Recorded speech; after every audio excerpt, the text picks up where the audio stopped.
Welcome back to the FDIC Money Smart course, Money Matters. I'm John Hurley, the Financial Literacy Consultant for the Apache Junction Public Library. In this segment, we're going to cover some spending tips and some things you need to think about in your spending plan. If your spending diary or your monthly income and expense worksheet shows that you have more expenses than income, there are ways to get out of trouble. But remember, everyone has different priorities. You'll have to make the best decision that's right for you.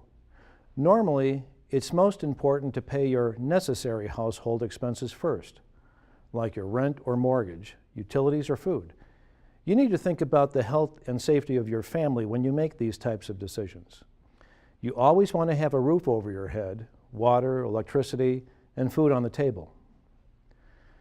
These are basic necessities, so you may need to pay your rent or mortgage before you pay your other bills, like your telephone bill or credit card bills, to avoid foreclosure and being evicted. Many utilities, like the telephone, electric, and gas companies, have programs available to you to lower your bill, if you qualify. If you think you need help, contact your utility companies to see what programs they offer. You might also be able to get help from your local, state, and federal agencies. Now, if you can pay your monthly household expenses, but are still having trouble paying off all of your loans, then you should consider doing one or more of the following things. First, pay off the loan with the highest interest rate first to save on interest payments. Or talk to your creditors. They might be willing to lower your payments or change their loan terms to accommodate your current situation.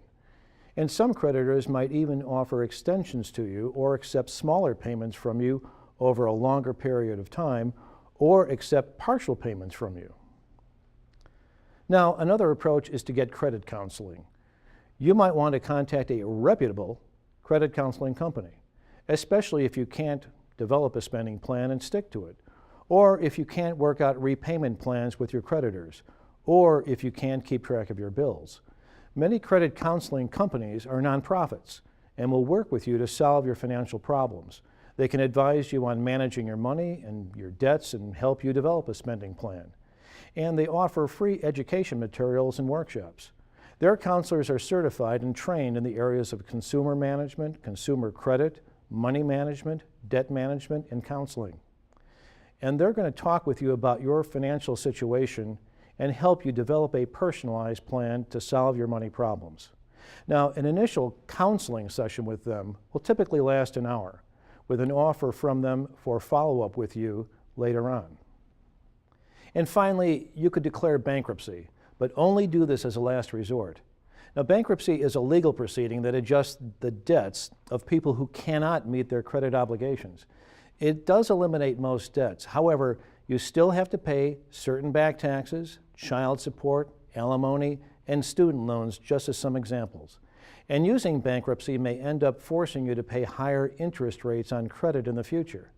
Bankruptcy might also make it hard for you to get a mortgage, or open a bank account, or buy life insurance, and even get a job, because creditors and employers can run credit checks on you to see your history of making financial commitments. So it's very serious, and it stays on your credit report for 10 years. So use it as a last resort if you still think it's the right decision for you and your family. It's so serious, in fact, that the law now requires you to get credit counseling before you can even file for bankruptcy. That concludes this segment of the FDIC Money Smart course, Money Matters. I'm John Hurley, the Financial Literacy Consultant for the Apache Junction Public Library. Thank you for watching.